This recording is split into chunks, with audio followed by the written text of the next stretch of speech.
Voilà, on va commencer une fois de plus. On est le lundi combien? 15. Lundi 15 octobre, et je tiens donc à rappeler que les 2 lundis qui suivent, il n'y aura pas cours. On se revoit donc, si Dieu veut, dans 3 lundis, le 5 novembre. Et comme je l'ai dit hier dans une conférence à Tel Aviv, qui est sur le site d'ailleurs depuis ce matin, et les 2 parachutes véritablement les plus importantes, vous savez, j'ai toujours en plaisantant que chaque parachia est la plus importante, et c'est vrai, chaque paracha est la plus importante, mais dans les plus importants, il y a le plus. Et au niveau du plus, c'est Bereshit et Lech Lecha. Bereshit, parce que bien sûr, au-delà des versets, nous, peuple juif, avons depuis des millénaires les clés qui nous permettent d'ouvrir les portes et de voir ce qui se cache derrière le verset. Et avec un minimum d'études, à plus forte raison avec beaucoup d'études, on s'aperçoit que Parashat Bereshit contient toute l'histoire du monde, tout jusqu'à l'infini, tout. Rien que le récit des 7 jours de la création contient de toute façon toute l'histoire du monde, jusqu'au 7e millénaire qui est le millénaire messianique et bien après encore. Bien sûr, il faut savoir lire, il faut savoir déchiffrer, il faut être abreuvé à la bonne source, mais tout y est. Et il y a une deuxième paracha dans la Torah qui contient tout, absolument tout, toute l'histoire, mais cette fois-ci du peuple juif, pas seulement de l'histoire de la création et du monde en général, comme dans Parashat Bereshit, c'est bien sûr la paracha de cette semaine, Parashat Lech Lecha. Elle contient tout, absolument tout, toute l'histoire du peuple juif jusqu'à la venue Mashiach et bien après. Déjà, je dirais que dans Parashat Bereshit, c'est un peu plus visible que dans Parashat Lech Lecha, c'est un peu plus visible que dans Parashat Bereshit. Mais évidemment, l'essentiel est encore complètement caché, et donc il faut étudier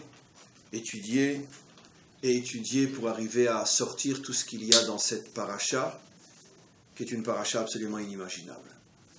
Alors bien évidemment, dans notre contexte d'1 heure de cours, vous connaissez à l'avance ce que je vais dire, nous allons simplement effleurer, passer à côté, très très loin, de l'ombre de la goutte, de l'ombre de l'océan, de ce qu'il y a à dire. Et on va commencer. D'abord,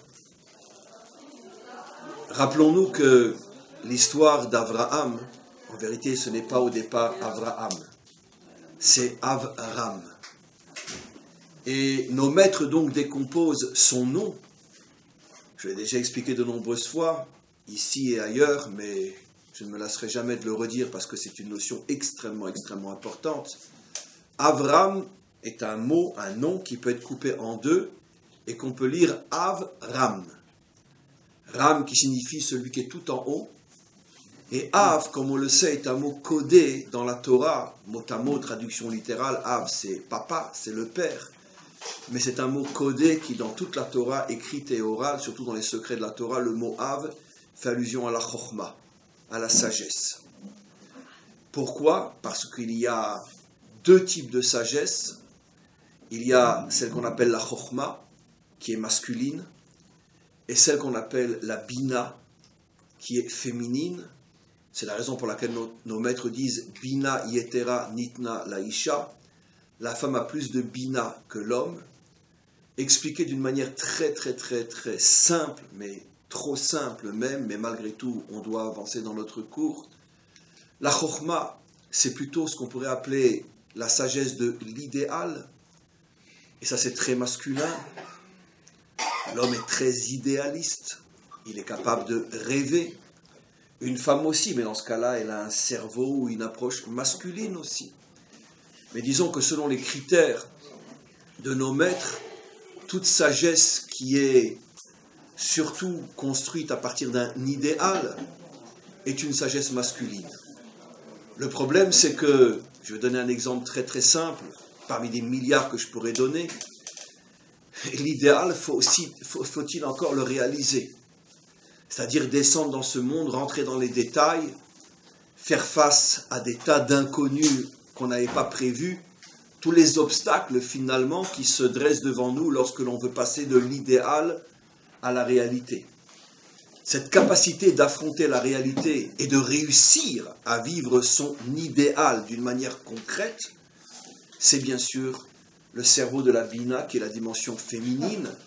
On le sait très bien, l'approche des maîtres d'Israël, la dimension masculine est très théorique, mais on en a besoin parce que malgré tout, c'est elle qui définit le grand cadre de la vie. Et la dimension féminine, c'est celle qui met l'image à l'intérieur du cadre, qui donne une réalité à cet idéal. Et donc, c'est la raison pour laquelle dans tous nos livres, la chokhma, la sagesse masculine, est appelée Abba. On va voir tout de suite pourquoi, le père. L'intelligence féminine, c'est-à-dire la capacité de concrétiser les choses, s'appelle Ima. Et pourquoi les deux s'appellent Abba et Ima? Parce qu'ensemble, l'union des deux va donner le fils et la fille. Le fils, qui sont l'ensemble des 6 qualités fondamentales, on pourrait appeler les 6 fils. Une famille normale, c'est 7 enfants, 6 garçons et une fille. Et donc, je plaisante bien sûr, mais c'est le modèle fondamental. Non, c'est pas rigolo, c'est vrai. 6 garçons et une fille. Et un papa et une maman. Et donc 6 garçons qui correspondent aux 6 qualités représentées par les 6 justes d'Abraham à Yosef. Et la dernière qualité, la 7e, qui est féminine, la malchoute, la royauté, qui est la capacité, une qualité très particulière que l'on trouve surtout chez les dirigeants, ceux qui sont capables de diriger une nation et de diriger notre nation, et qu'on appelle Meller. Meller, comme je l'ai déjà expliqué des dizaines de fois ici aussi, malheureusement, nous souffrons de la bêtise des traducteurs depuis des millénaires, y compris les traducteurs juifs, qui ont tous traduit le mot Meller par roi, mais le mot Meller vient de la racine Oler, qui veut dire aller, et la vraie traduction, et la seule acceptable du mot Meller, c'est dirigeant, celui qui nous dirige. Je ne sais pas pourquoi les traducteurs depuis des millénaires s'entêtent à falsifier la Torah en apportant des traductions chrétiennes qui n'ont rien à voir avec le judaïsme. Donc un Meller ne veut pas dire un roi, mais veut dire un dirigeant, et c'est une qualité très particulière, mais qui est féminine aussi. Pourquoi? En quoi un dirigeant est féminin? Parce que par définition, un dirigeant ne s'occupe que de choses extrêmement concrètes. Il ne peut pas vivre au niveau d'un idéal trop déconnecté de la réalité, sinon il va s'envoler et nous envoler à nous aussi. C'est le très très grand problème que vivent les peuples lorsqu'ils ont à leur tête des dirigeants qui ne sont pas féminins. Et c'est ce dont nous souffrons, nous, peuple israélien, depuis des millénaires, depuis des décennies, excusez-moi, c'est vrai depuis des millénaires, mais je parle de notre histoire contemporaine, en ayant eu à notre tête des dirigeants masculins qui étaient trop idéalistes, qui imaginaient qu'on pourrait faire la paix avec nos voisins, qui imaginaient que le fait de détruire le Gush Katif allait apporter la paix avec nos voisins. Ça a amené 2 guerres et tout ce qui nous tombe sur la tête jusqu'à aujourd'hui, et tous les feux tous les jours, et sans compter tout le reste. Et donc c'est très dangereux d'avoir à sa tête des dirigeants masculins, parce que le masculin est trop idéaliste, il prend ses rêves pour des réalités, et c'est la raison pour laquelle il nous faut des dirigeants féminins, je ne dis pas forcément des femmes, mais féminins, dans le sens une approche très concrète, très pragmatique, qui n'a pas peur de connaître la réalité telle qu'elle est et de réagir en fonction de la réalité telle qu'elle est. Et c'est la raison pour laquelle c'est un grand, grand mérite d'avoir à sa tête des dirigeants féminins, et la plupart des peuples durant toute l'histoire n'en ont pas eu, et c'est pour ça qu'ils ont pratiquement tous disparu, parce que lorsqu'on a à sa tête des dirigeants masculins, je parle de l'approche masculine, ils nous amènent aux pires catastrophes. Donnons un exemple simple. Chamberlain, avant la Deuxième Guerre mondiale, et tous les dirigeants européens qui ont espéré qu'on pourrait s'arranger avec Hitler et le nazisme, qui était rempli de rêves et d'utopisme et d'illusions, ça a amené 50 millions de morts, dont 6 millions de juifs. Et ça, c'est la gravité des dirigeants qui ne savent pas descendre dans la réalité. En tous les cas, donc, on a le modèle fondamental. On a Abba, Av, qui est l'idéal. On a Ima, qui est la sagesse, l'intelligence concrète. On a après les 6 qualités fondamentales, Chesed, Gvura, etc. Et on a la qualité qui est la plus importante de toutes, qui est la malchoute, qu'un peuple ait le mérite d'avoir à sa tête un roi qui est un véritable dirigeant, qui sait comprendre la réalité sans fantasmer et sans dévier dans l'utopie. Alors, maintenant on comprend, j'avais besoin de tout ce détour, on comprend que le premier père d'Israël portait un nom extrêmement dangereux. Parce que non seulement il s'appelait Av, mais en plus il s'appelait Ram. Un homme complètement déconnecté. Un homme extrêmement spirituel, mais qui vivait dans le monde d'en haut et qui n'avait aucun lien avec le monde d'en bas. Attention, comprenez bien ce que je veux dire. Il est évident que c'est un homme d'action. Il est évident que c'est un homme courageux. Il est évident que c'est un homme entreprenant. C'est évident qu'il est déjà très différent de Noach, qui, comme vous le savez, est l'exemple de tout ce qu'il ne faut pas être si on est un croyant, c'est-à-dire un homme à qui on révèle que le monde entier va être détruit, et tout ce qu'il trouve à faire, c'est de se créer un bateau pour se planquer, lui et sa famille. Quand il sort de l'arche au bout d'un an, il ouvre l'arche et il se met à pleurer, disent nos maîtres, en disant que « Oh, maître du monde, mais comment tu as pu faire une chose pareille ?» Et le maître du monde se met en colère et l'appelle, c'est dans le Midrash, « Shatia bar Shatia », en français, « crétin, fils de crétin ». C'est maintenant que tu ouvres ta bouche. Et quand je t'ai annoncé il y a un an que j'allais détruire le monde, tu ne pouvais pas prier, comme Abraham le fera, comme Moshe le fera. Et encore Moshe, il a prié pour le peuple juif. C'est un peu normal. Mais Abraham, il a prié pour les pires crapules qui vivaient à son époque, Sodome et Gomorrhe. Et il s'est battu avec Hachem pour essayer qu'Hachem ne détruise pas Sodome et Gomorrhe. Donc maintenant que tu vois le désastre, tu pleures. Mais mon vieux, il fallait prier avant. Noach n'existe dans la Torah que pour nous montrer ce qu'est la spiritualité qu'il ne faut absolument pas suivre. C'est-à-dire, et moi, et moi, et moi, et après moi le déluge. Abraham, bien évidemment, a compris cela. C'est pour ça qu'Abraham est un homme d'action, dès sa jeunesse. Dès qu'il commence à réfléchir, son père est le plus grand vendeur d'idoles de tout le Proche-Orient. Qu'est-ce que fait Abraham? Il rentre avec une barre de fer et il casse toutes les idoles de son père, sauf une, la plus grande, et il lui met le bâton dans les mains. Son père rentre et il dit, mais qui a cassé toutes les idoles? Abraham, pas encore Abraham, il dit, c'est elle, hein? T'as vu, elle a le bâton, hein? Et son père lui dit, mais enfin, c'est impossible, c'est du bois, comment veux-tu que ça bouge? Ah, c'est du bois, comment veux-tu que ça bouge? Mais dis-moi, t'as fait beaucoup de fric, papa, toi, avec ces soi-disant petits dieux en bois. Tu te contredis, papa. Tais-toi, c'est le business. Donc, Bekitsour, Abraham commence très très tôt à détruire toutes ces idéologies fondées sur l'absurde. Ça va l'amener très très loin. Son père n'en peut plus.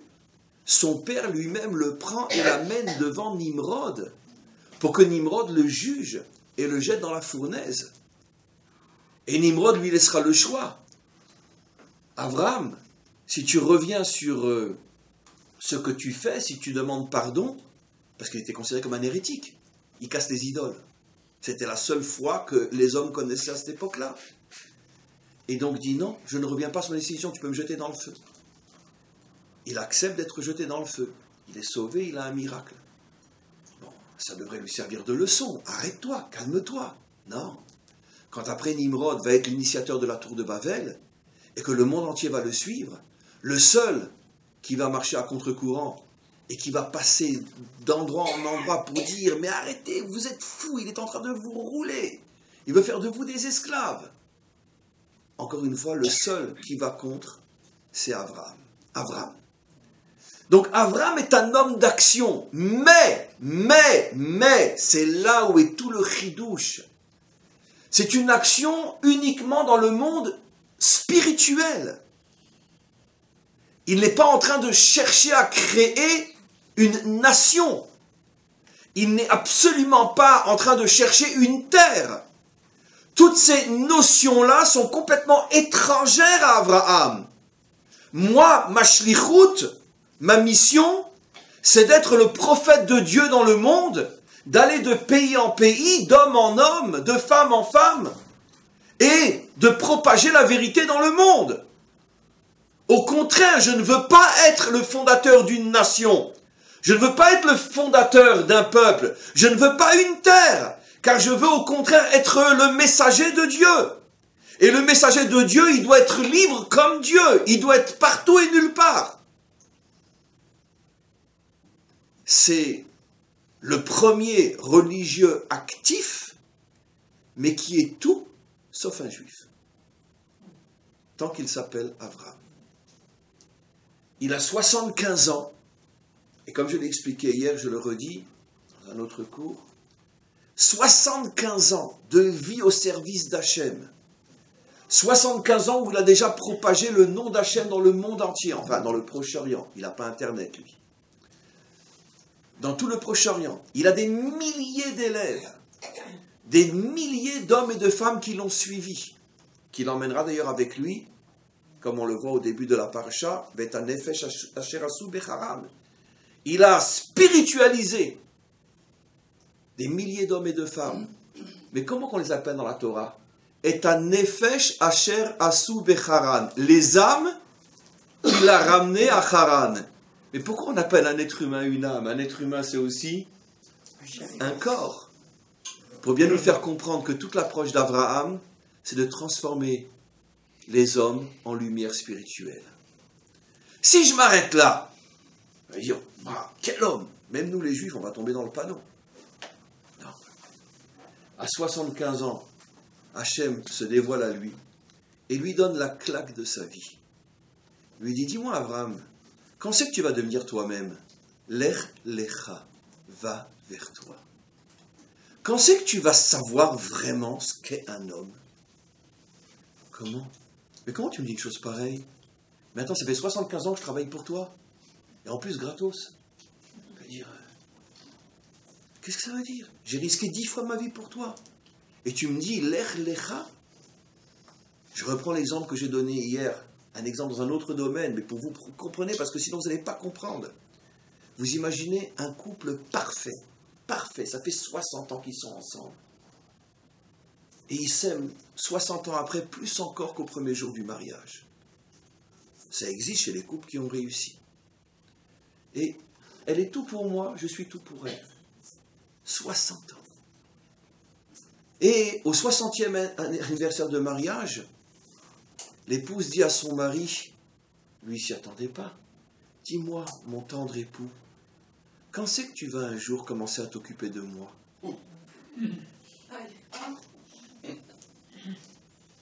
Il meurt sur le coup. Il meurt sur le coup. Parce que c'est pas possible. Alors j'ai pris un exemple qui n'a rien avec le nôtre. Mais vous pouvez ressentir ce qu'Abraham a ressenti. C'est considéré comme la première épreuve d'Abraham. Un choc inimaginable. Hachem ne lui dit pas Lech el haaretz. Lech lecha el haaretz. Ça veut dire qu'il y a deux choses qu'il lui dit. Apprends à savoir qui tu es. Et où vas-tu savoir qui tu es? Le jour où tu comprendras que tant que tu n'as pas dans ton programme la création d'une nation sur une terre, tu passes complètement à côté de la plaque. Tu n'as rien compris au bon Dieu. Rien. Parce que moi, je ne suis pas un Dieu théorique qui s'adresse à tout le monde et à personne. Je suis un Dieu qui veut se révéler à travers une nation qui vit sur une terre et qui fait partie de ce monde. Parce que tant que tu es un individu, toi et tes élèves, ben vous êtes théoriques. Ça veut dire que vous ne représentez rien. Le jour où vous serez une nation, vous aurez une terre, vous aurez des institutions, vous aurez un gouvernement, vous aurez une armée, vous aurez une économie, vous aurez une société. Là, vous serez pris au sérieux par les nations et vous pourrez espérer transformer le monde. Mais si tu crois que des prophètes qui se baladent dans le monde et qui viennent annoncer la bonne parole, si tu crois qu'eux peuvent changer le monde, tu rêves, mon petit Abraham. Non. Parce que pour changer le monde, il faut s'imposer au monde. Et des individus ne peuvent pas changer le monde. C'est pour ça qu'il s'appelait Avram. C'était un homme d'action, mais uniquement dans la spiritualité théorique. Et quand va-t-il s'appeler Abraham? Donc j'étais au début de la paracha, maintenant je vais passer à la fin de la paracha. Et après on reviendra à la paracha. Quand va-t-il s'appeler Abraham? Le jour où le maître du monde lui demande de se circoncire. C'est là qu'il change de nom, à 100 ans. Il y a un téléphone qui sonne. Le jour où le maître du monde lui demande de se circoncire, il va s'appeler Abraham. On va voir, vous le savez déjà, mais je vais le redire, le secret du « et » qui lui est rajouté. Et comment le maître du monde appelle la circoncision dans la Torah? Dès qu'on traduit en français, on n'a plus de Torah. Puisque ça ne veut rien dire, circoncision. D'accord? La brite? Non. Non, c'est pas comme ça que la Torah l'appelle. C'est intéressant, hein? Même après 4000 ans, nous les Juifs, on ne sait pas encore voir ce qui a marqué dans la Torah. Brit Mila, tout ça, bon, ça c'est les... Allez, on va faire la Brit Mila. Mais non. Brit Bepsarechem, l'alliance dans votre chair. Mais c'est là que est tout le secret de l'alliance. C'est marqué 3 fois dans le verset. Brit Bepsarechem. La seule chose qu'un juif devrait dire, après 4000 ans, il l'oublie. Non. L'alliance dans la chair. Le maître du monde révèle à Abraham. L'alliance, elle n'est pas dans l'esprit. Elle n'est même pas encore dans le cœur. Elle est dans la chair. Ta mission, Abraham, est d'être le père d'une nation qui apprendra au monde à sanctifier la chair. Moi, je ne m'unis qu'à des gens de chair, pas à des gens d'esprit. Je m'unis qu'à des gens de chair.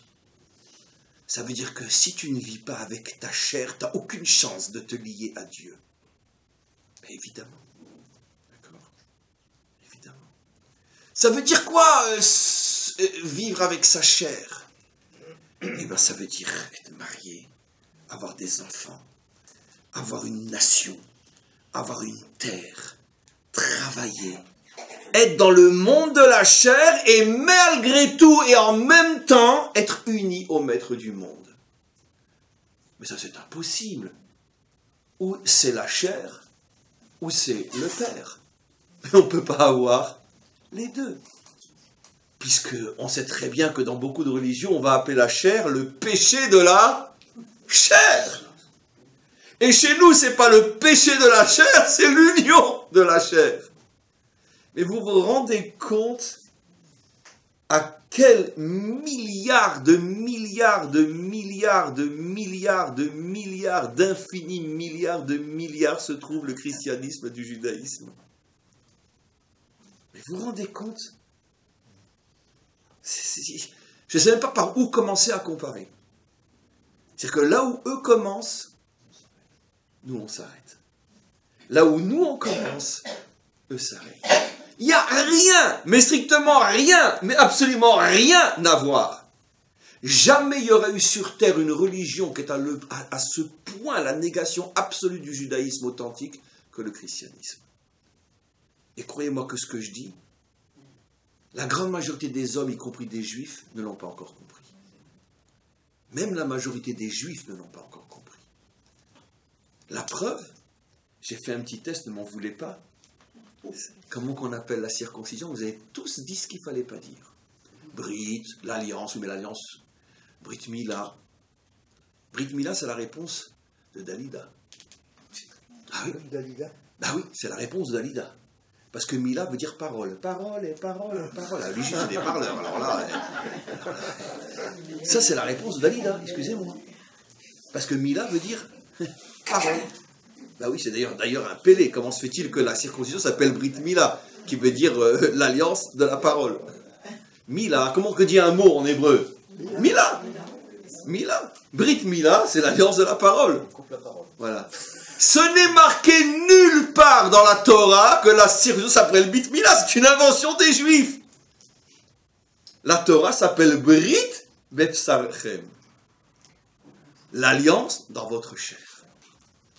Et à ce moment-là, quand Abraham, à ce moment-là, ça fait déjà 25 ans qu'Hachem lui a dit, il avait 75 ans, 75 et 125, ça fait déjà 25 ans qu'Abraham sait qu'il n'a encore pas vraiment trouvé. Lech lecha, va vers toi. Pendant 25 ans, il se cherche, ça veut dire, on va dire, il cherche la véritable relation à Hachem. Et le chidouche de sa vie va être à la fin de la paracha. Quand Hachem lui dit, bon, écoute, tu sais quoi? Je vais te révéler où je suis. Eh bien, je suis là où personne ne me cherche. Je suis dans la chair et non dans l'esprit. Abraham se dit, dans la chair, c'est pas très propre, ah bah tu sais. Hein. Qu'est-ce que tu fous là-bas, mon Dieu? Je te préfère te voir dans une synagogue ou dans un couvent, mais dans la chair, dans une chambre, c'est quand même... Il dit oui. Ceux qui arriveront à me trouver là-bas, ce sont eux pour qui j'ai créé le monde. Parce que si vous arrivez à me trouver là-bas, à rester pur, propre, précisément à cet endroit-là, c'est pour vous que j'ai créé le monde. Waouh, j'y aurais pas pensé. Alors là, vraiment, j'aurais pensé à tout sauf ça.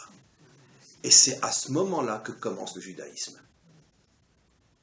qui lui-même s'est perdu dans les oubliettes, qui n'est encore connu que par une minorité de juifs après tellement de millénaires d'exil, et surtout de confrontation à toutes les religions qui disent tout le contraire.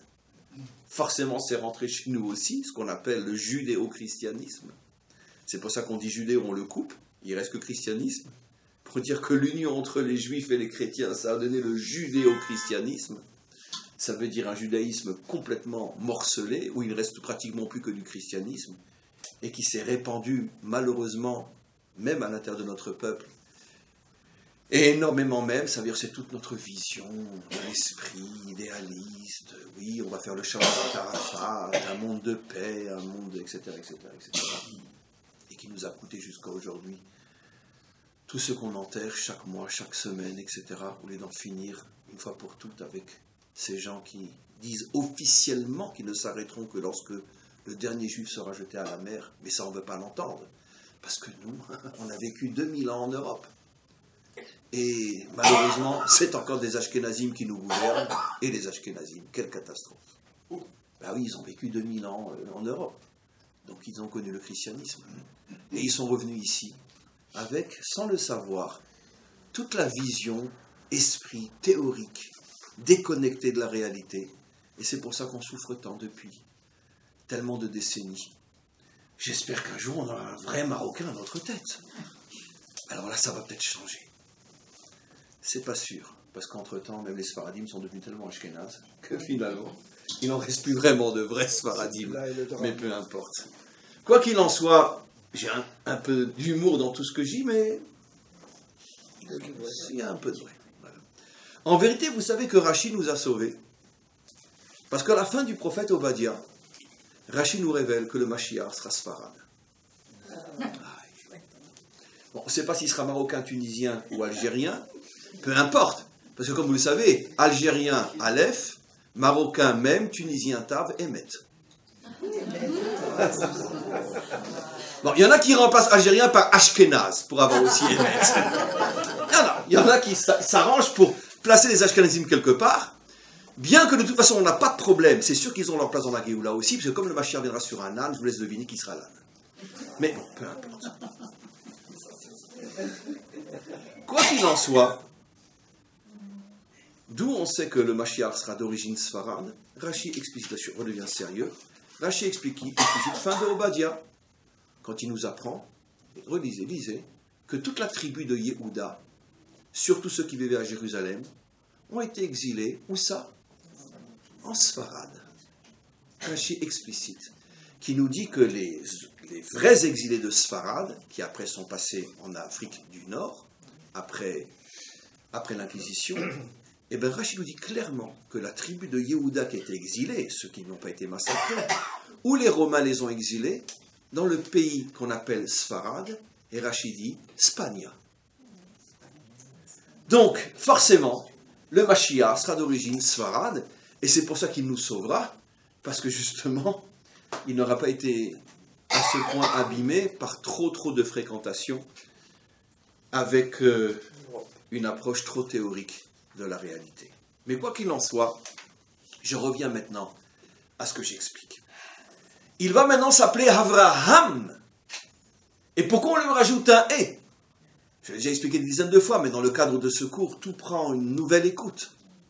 Parce que nos maîtres nous révèlent, sans entrer dans les profondeurs parce que c'est trop profond, que la lettre « He » est la lettre principale avec laquelle Dieu a créé le monde. Il a créé le monde avec des lettres, puisqu'il a créé le monde avec la parole. Très bien. Mais la lettre principale avec laquelle il a créé le monde, bon, ce sont des codes qui n'ont rien à voir avec la compréhension au premier niveau, bien sûr, mais peu importe, à notre niveau, ça suffit ce que je dis. La lettre principale, il a utilisé les 22 lettres pour créer le monde. On ne comprend rien à ce que je dis, moi non plus. Mais peu importe, restons au niveau de l'aspect technique de ce que je dis, c'est important malgré tout. Nos maîtres nous disent que la lettre la plus importante qui a été utilisée pour créer le monde est la lettre He. D'où on le sait, un passouk explicite dans la Torah, Hele toldot hashamaim ve'aretz behe bar'am. Voici l'histoire du ciel et de la terre qui ont été créés avec la lettre He. Regardez le verset, behe bar'am, avec la lettre He, tout a été créé.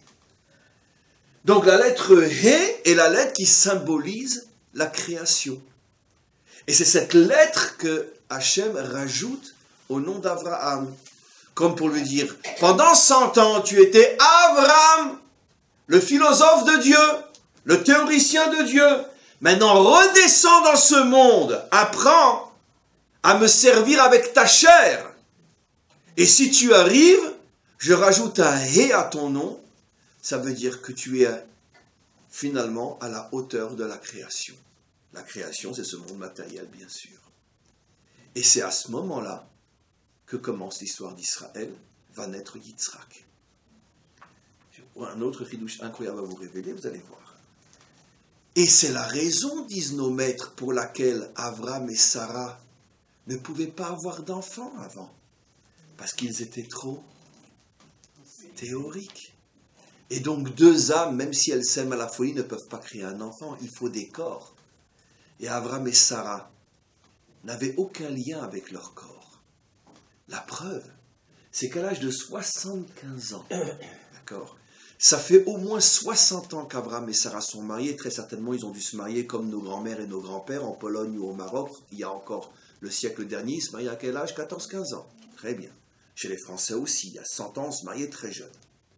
Donc Abraham et Sarah ont dû se marier vers 12-13 ans, très certainement. À 75 ans, juste avant de descendre en Égypte, dans notre paracha, il dit à sa femme, « Oh, qu'est-ce que t'es belle, je ne l'avais jamais remarqué. » Vous imaginez la claque qu'il prendrait aujourd'hui? Mais à mon avis, il ne termine pas la phrase. D'accord. Ah, t'attends que j'ai 60... Elle a 65 ans, s'il en a 75. Ah, t'attends que j'ai 65 ans pour me dire que je suis belle? Rachi est choqué, il dit que ça veut dire quoi? Atayadati, aujourd'hui je sais que t'es belle. Attends, ça fait quand même 60 ans que tu vis avec elle. Qu'est-ce que nous apprend Rachi? Il ne l'avait jamais regardée. Et pourtant, excusez-moi d'être très détail, ils s'unissaient. Mais il ne la regardait pas. C'est-à-dire, c'était vraiment, on pourrait dire, une vie...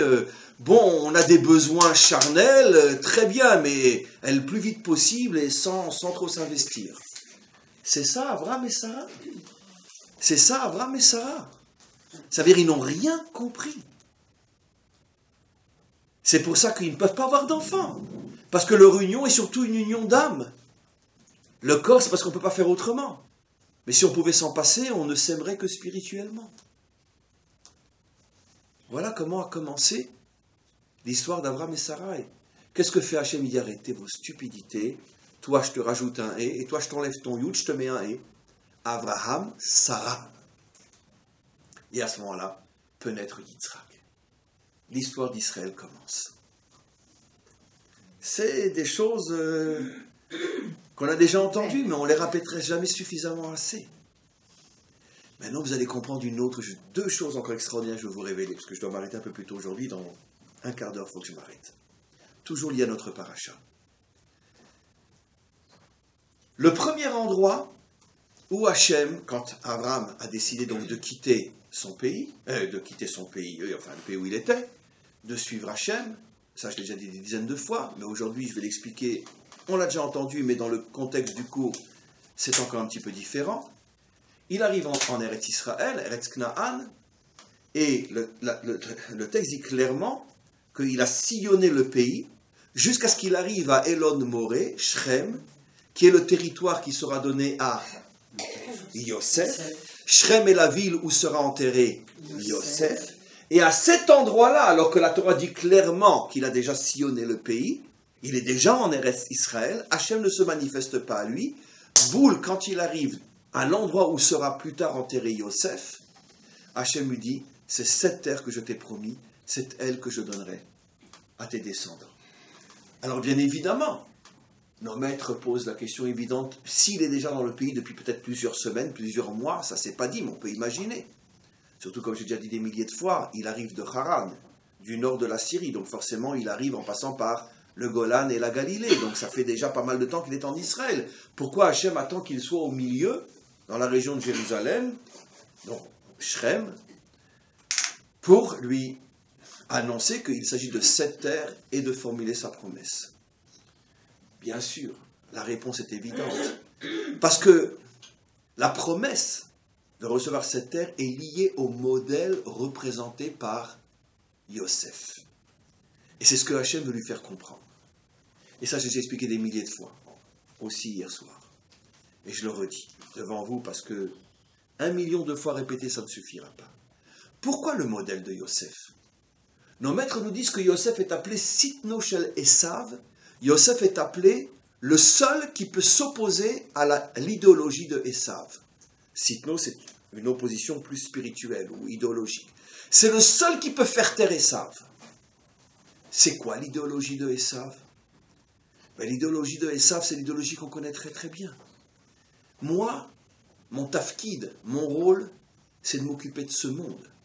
Le maître du monde m'a confié la mission de civiliser le monde. C'est vrai, aucune civilisation n'aura civilisé le monde, ne l'aura modernisé, ne l'aura technologisé autant que Esav, qui est le symbole, comme on le sait dans toute notre tradition, du monde moderne, qui a commencé avec Rome et qui aujourd'hui est le monde que l'on connaît.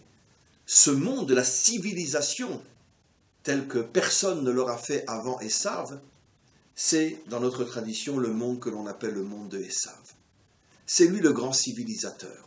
Rome, la Révolution française et toute la technologie d'aujourd'hui, etc.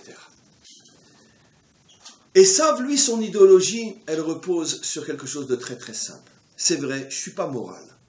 C'est vrai, je suis méchant. C'est vrai, je suis dévergondé. Tout ça, c'est vrai.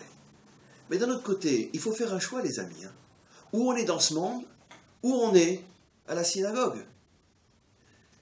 Mais on ne peut pas être à la fois être dans ce monde, être dans les affaires, être dans la politique, avoir le pouvoir, avoir l'argent, et puis rester quelqu'un de propre. C'est impossible. Il faut faire un choix.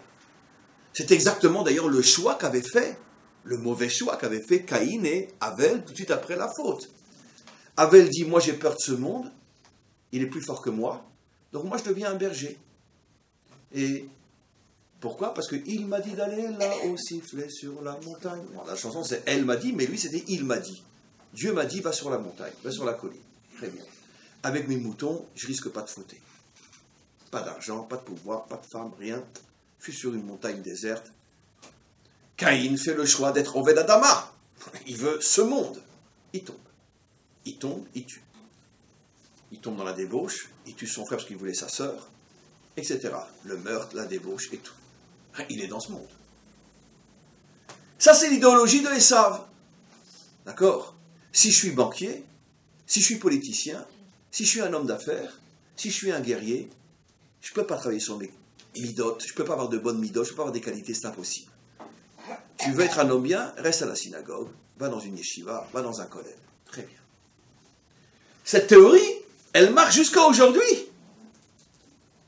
Elle va elle marche tellement bien que le Tanya, le Baal HaTanya dans le Tanya, ose affirmer que si quelqu'un est un homme qui ne vit que de spiritualité, le dire il y a 300 ans, il fallait le faire. Hein. C'est pour ça que dans beaucoup d'endroits, on a autodafé son livre. Dans les endroits juifs, je parle.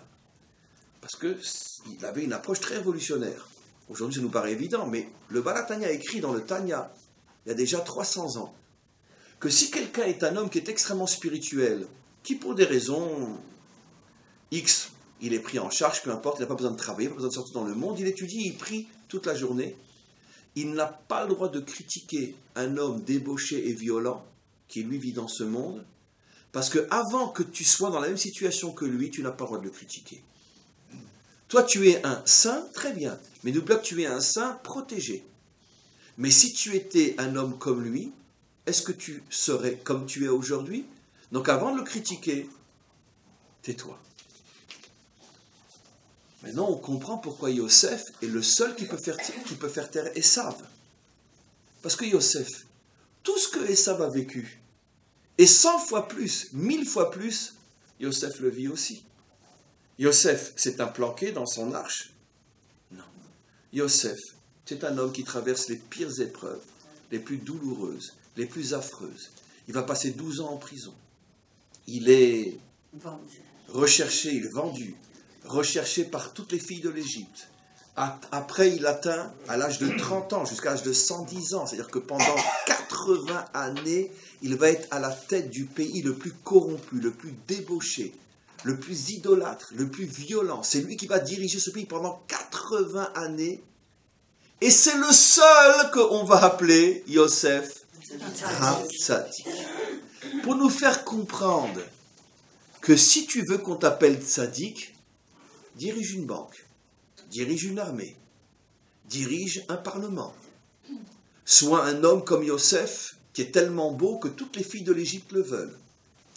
Et ne chute pas, ne serait-ce qu'une seule fois, à ce moment-là, on pourra dire que tu es un tzaddik. Mais tant que tu es dans ta yeshiva, tu es à la rigueur, on va dire que tu es un saint, mais pas un tzaddik. D'accord? Un saint. Ouais, bon, un saint, je veux dire, ça n'intéresse que les idiots d'être un saint. Mais pas un tzaddik. Un tzaddik est un homme qui est investi dans ce monde et qui ne flanche pas. C'est pour ça que Yosef, lui, peut faire taire Esav. Parce que Esav dit, attends, moi j'ai travaillé à Wall Street avec toutes les filles qu'il y avait là-bas, tu penses que quoi, je vais rester un... Yosef lui dit, dis-moi, moi j'ai dirigé l'Égypte, d'accord? D'accord? Et dans l'endroit où moi je dirigeais l'Égypte, il y avait des filles, parce qu'il y avait des Harlem. Vous imaginez Pharaon? Et tous les jours, c'est pas de moi, c'est dans le Midrash, tous les jours quand je passais devant 10 Harlem, d'accord? Harem, pardon. Excusez-moi, Harem, pas Harlem. Harem. Et toutes les filles me sifflaient. Et celles qui avaient les moyens me jetaient des dollars. C'est pas de moi, c'est dans le Midrash, ça a plus de 2000 ans. Jamais j'ai fauté une seule fois.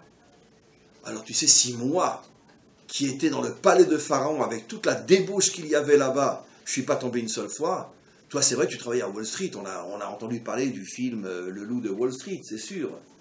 Mais tu te cherches que des excuses pour justifier tes faiblesses. Si tu veux ne pas tomber, tu ne tombes pas. Voilà la raison pour laquelle, quand Abraham arrive en Eretz Israël, à l'endroit où sera enterré Yosef, Hachem lui dit, voilà, je te donne cette terre, c'est-à-dire, je te donne cette terre pour que tu arrives à, un jour, à montrer au monde entier que même une nation, confrontée à tous les problèmes de ce monde, si elle veut rester propre, elle peut rester propre. On n'a pas besoin d'être uniquement dans un kollel pour rester propre, ou dans un couvent pour rester propre. On peut être dans ce monde, on doit être dans ce monde, et malgré tout rester propre. Voilà le message. Je terminerai, il me reste 5 minutes pour vous dire quelque chose d'autre d'extraordinaire. J'ai déjà parlé de cette notion des dizaines de fois, mais cette fois-ci avec une petite nouveauté. Ishmaël est né quand Abraham s'appelait Avram ou Avraham? Avram. Et il est né quand Abraham avait 86 ans. J'ai déjà dit. C'est la valeur numérique de quel mot 86? Elohim, et aussi surtout Hateva, la nature. La nature. La nature d'un homme. C'est quoi ta nature? Moi, je suis bon, je suis etc. C'est-à-dire, quand Abraham s'appelait encore Abraham, et que sa nature profonde était encore d'être un planeur, à ce moment-là est né Ishmaël. Quel est le secret incroyable que nous révèle la Torah? Un secret incroyable.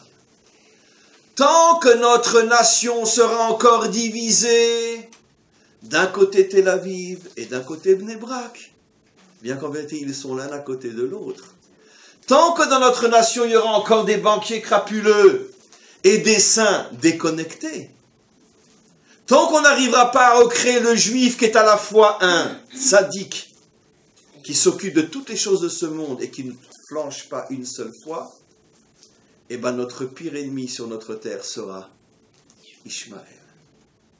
La Torah nous révèle ici un secret incroyable. Ishmaël est né d'un judaïsme du type Abraham. Ça veut dire qu'en vérité, je veux dire quelque chose de terrible ici, de terrible. Une fois de plus, je vais me faire lapider pour la 150e, millième fois de ma carrière. Je vais me faire 150 000 ennemis de plus. Je le dis à voix basse. Ceux qui sont la cause première et réelle d'Ishmaël, c'est pas les gens qui profanent Shabbat et qui mangent pas kasher, bien qu'ils ont leur grande part de responsabilité eux aussi. C'est ceux qui sont toute la journée enfermés devant un livre et qui toute la journée se disent « après moi, le déluge ». C'est eux les vrais responsables. La preuve, c'est que c'est Abraham qui a mis au monde Ishmaël. C'est-à-dire que tant que tu seras un juif qui sert Dieu déconnecté de ce monde, eh ben tu amènes Ishmaël dans ce monde. Je pense être l'un des rares à oser le dire. Je sais que je ne suis pas le seul à le penser, mais je suis peut-être l'un des rares, peut-être le seul à le dire.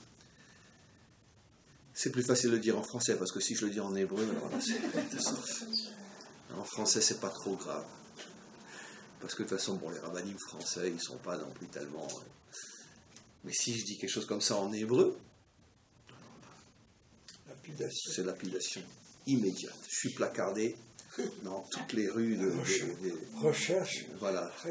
N'écoutez plus ce fou furieux, etc. Parce que c'est trop fort pour être dit aujourd'hui, une chose pareille. Mais c'est la vérité vraie. Quand il a décidé de s'appeler Avraham, et qu'il a compris que le travail devait être précisément d'unir la chair à Hachem, et pas uniquement l'âme à Hachem, pas uniquement l'esprit à Hachem, à ce moment-là est né Yitzhak et a commencé l'histoire d'Israël. Alors bien évidemment, après on est retombé des milliers de fois, et jusqu'à aujourd'hui notre peuple, exactement comme après la confrontation entre Yaakov et Esav, qu'est-ce qui lui est arrivé à Yaakov? Il boite, il traîne la jambe. Parce que qu'est-ce qu'il a emmagasiné comme coups? Je ne parle pas des coups physiques, je parle des coups spirituels. Combien son authenticité, combien la Torah authentique a été falsifiée, a été abîmée. Au point qu'aujourd'hui, on se retrouve dans la situation finalement où il y a beaucoup d'Avraham parmi nous, beaucoup plus d'Avraham. Il y a beaucoup plus d'Avraham que d'Avraham. La preuve, d'après ce que j'ai expliqué, Ishmaël est toujours là. Maintenant, vous comprenez pourquoi nos maîtres nous disent que Mashiach ben Yosef, c'est celui qui se bat contre Esav, et Mashiach ben David, c'est celui qui arrivera à vaincre Ishmaël. Et pourquoi? Mais c'est facile à comprendre. Parce que nos prophètes nous expliquent, et j'ai terminé, que le Mashiach, il vient sur un âne. Pour un dirigeant de la trempe d'un Mashiach, on se serait attendu à ce qu'il vienne quand même dans une, je sais pas moi, dans une Jaguar, une Mercedes, une Rolls-Royce. Pourquoi sur un âne? Parce que, comme on le sait en hébreu, le mot âne, c'est le même mot que le mot matière. Chamor, chomer. Il va venir comme quelqu'un qui est arrivé à dompter la matière. Il vient avec la matière. Il n'a pas tourné le dos à la matière. Mais il vient en chevauchant la matière. Regardez, je suis arrivé à me servir de la matière pour avancer. Dans un autre exemple, d'accord? Moi j'ai Internet, je ne vous dis pas ce que je fais toutes les nuits avec, d'accord? Ou j'ai Internet pour diffuser la Torah dans le monde entier. C'est ça, venir sur un âne, se servir de la matière pour diffuser la lumière et pas pour s'immerger dans l'obscurité. C'est le même âne. Maintenant, vous comprenez pourquoi nos maîtres nous disent que Bilham, sa maîtresse, c'était son ânesse. Qu'est-ce qu'ils veulent nous dire par là? Est-ce que c'est apprendre à l'aide par l'aide? C'est pas ça le sujet. Ils veulent nous faire comprendre que Bilham se servait de la matière pour jouir. Le Mashiach se servera de la matière pour avancer et pour faire avancer le monde. Et à ce moment-là, nos maîtres nous disent, la haine d'Ishmaël à notre égard disparaîtra parce qu'elle ne se nourrit que de ceux qui s'appellent Avram. Mais lorsqu'on s'appellera tous Avraham, à ce moment-là, Ve'aïtal Hashem Amlucha, la royauté sera redonnée à Hashem et on s'arrête. Un cours magnifique. Vous pouvez applaudir.